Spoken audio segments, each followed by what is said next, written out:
गरीब पिता और बेटी कलेक्टर। ये कहानी एक गरीब पिता और उसकी बेटी की। एक गरीब पिता अपनी बेटी के साथ शहर के एक बहुत महंगे होटल में पहुंचा। उस गरीब पिता ने फटे पुराने कपड़े पहने हुए थे और उसकी बेटी ने स्कूल की ड्रेस पहनी हुई थी, क्योंकि वह स्कूल से सीधा उसको लेकर आया था। जब वो दोनों होटल के अंदर पहुंचे तो वेटर ने पूछा, सर आप क्या खाना पसंद करेंगे? अपना ऑर्डर बता दीजिए। उस बेटी के पिता ने कहा, मेरी बेटी के लिए एक प्लेट पाव भाजी लेकर के आ जाइए। वेटर ने कहा, सर आप कुछ नहीं लेंगे, आपके लिए कुछ लेकर आऊं? उस गरीब पिता ने कहा, मेरे लिए कुछ नहीं लेकर आना, आज मेरी बेटी के लिए पार्टी है। मैंने अपनी बेटी से वादा किया था कि अगर तुम पूरे ज़िले में 10th क्लास में टॉप करोगी तो मैं आपको पार्टी दूंगा, सबसे महंगे होटल में। मैं आपको पाव भाजी खिलाऊंगा, तो आप बस बच्ची के लिए ले आएं। यह बात जब वेटर ने सुनी तो वह दौड़ते हुए अपने होटल के मैनेजर के पास पहुंचा और मैनेजर से कहा, सर मेरी आपसे एक छोटी सी दरख्वास्त है। आप मेरी सैलरी में से पैसे काट लेना, लेकिन आज मैं चाहता हूँ जो बच्ची उस टेबल पर बैठी है अपने पिता के साथ, उसके पिता को भी एक प्लेट पाव भाजी खिलाई जाए।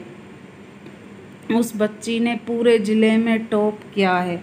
सर वो गरीब पिता है, ज़्यादा पैसे नहीं होंगे, इसलिए कह रहे हैं कि सिर्फ बच्ची के लिए ले आओ। तो सर मैं चाहता हूँ कि मेरी तरफ से उन्हें भी पाव भाजी खिलाई जाए।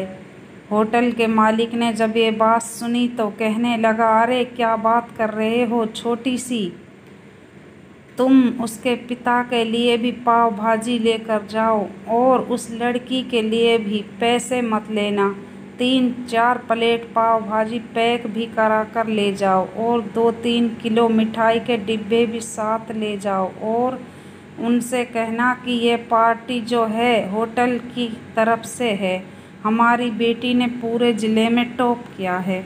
उनसे कहना कि पूरे मोहल्ले में मिठाई बांटिए और जश्न मनाइए, चिंता मत कीजिए। जब ये बात होटल के मालिक ने कही तो वेटर खुश हो गया। उसने कहा, क्या बात है, कितने अच्छे मालिक के यहाँ मैं नौकरी कर रहा हूँ। जब वेटर 3-4 प्लेट पाव भाजी लेकर पहुँचा तो यह देखकर लड़की के पिता चौंक गए और बोले, मैंने तो सिर्फ एक प्लेट ही पाव भाजी मंगाई थी, इन सब को लेने के लिए मेरे पास तो पैसे नहीं हैं। वेटर ने कहा, क्या सर शर्मिंदा मत कीजिए, ये हमारी तरफ से है, ये बेटी आपकी ही नहीं हमारी भी बेटी ही है जिसने पूरे ज़िले में टॉप किया है। यह मिठाई के डिब्बे और 3-4 प्लेट पाव भाजी पैक कर दी है, आप इन्हें लेकर के जाइए और जश्न मनाइए। पिता और पुत्री खुश होकर वहाँ से चले गए। कई साल इस बात को बीत गए। उस बेटी ने इतने साल कड़ी मेहनत की और यूपीएससी की तैयारी करके कलेक्टर बन गई।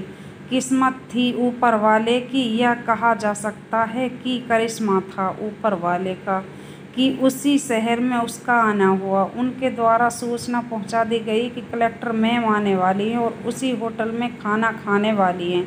कलेक्टर साहिबा की आने की खबर मिलते ही उस गांव के सभी लोग कलेक्टर साहिबा को देखने के लिए वहां पहुंच गए। किसी को इस बात का बिल्कुल भी अंदाज़ा नहीं था कि ये वही पिता और बेटी हैं। जब कलेक्टर साहिबा अपने पिता के साथ होटल में पहुंची तो उन्होंने होटल के मालिक से कहा कि क्या आपने हमें पहचाना? हम वही पिता पुत्री हैं जो मेरे 10th क्लास में टॉप करने पर आपने हमें पार्टी दी थी।